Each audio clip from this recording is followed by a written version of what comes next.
India-US relations have never been stronger. I think sometimes people forget that Buddhism started in India. This is a gift that's been given from India to the world.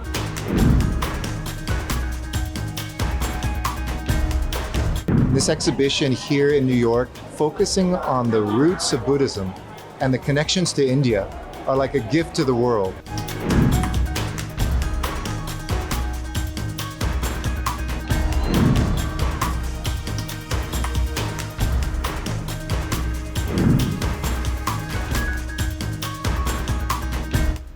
We've been working as an embassy in the United States government on returning that art that needs to be in India.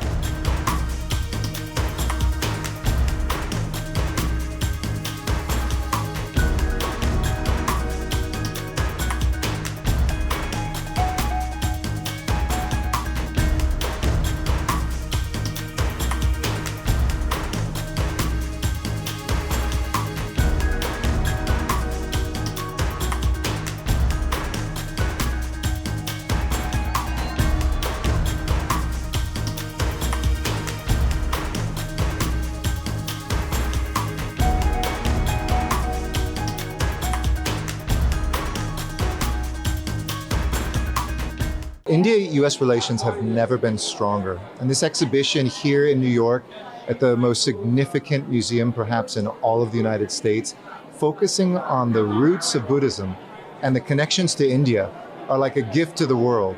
It comes at a moment when the US and India have never been closer friends, and this couldn't have happened without the participation of Indian museums, the national level, the state levels, and contributions of individuals who said, this is such a significant story, we want the world to know it.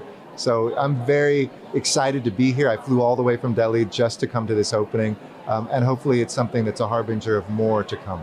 Right. Talking about this exhibition a little bit in depth, what is your impression from these exhibits that are here today happening at? I think sometimes people forget that Buddhism started in India. I knew that ever since I was 19, reading the early texts of Buddhism. I was going to study actually in Bodh Gaya for my third year in university. This is a gift that's been given from India to the world as it's spread throughout Asia, South Asia. Even as this exhibition shows, there's Buddhist Indian art that was found in Rome during the Roman Empire. So I think sometimes we think that the world developed separately, or people don't know the history of the contributions of India. This squarely says we have shared this wisdom for millennia, and that we should all be grateful for the contributions India has made to the world. Right. Another news story today was the artifacts that are being repatriated to India. A big story for India, a big move from the US. What does it really signify your impressions? And this came just after Prime Minister left the US. So we've been working as an embassy in the United States government on returning that art that needs to be in India. This has often come from India. Sometimes it's been stolen, illegally sold. So whether it's the district attorney's office here and the Metropolitan Museum has sometimes identified that art and been a wonderful actor to say, this doesn't smell right, this needs to go back to India. Or whether it's the cultural agreement that Prime Minister Modi and President Biden announced during the state visit. We're going to finish negotiating that in the coming months so that it doesn't just depend on the goodwill of 1 year, but this can be a permanent part of our new friendship and relationship. Right. We're at Met right now. It's the mecca of artifacts. Yes. A lot stolen, like you said. Are there talks about sending more artifacts back to India in the coming days? Is work being done on that? Absolutely. We have a wonderful Buddha, actually, that is in Arizona, being waited to be repatriated, hopefully later this year. We have significant Hindu art from early temples in the Vedic period, not just with this institution, but other ones.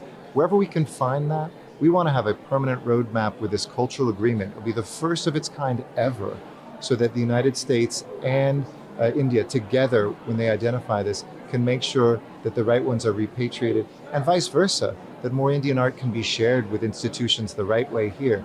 It's not just about returning, it's also about making sure that India is spread to the world through exhibitions like this.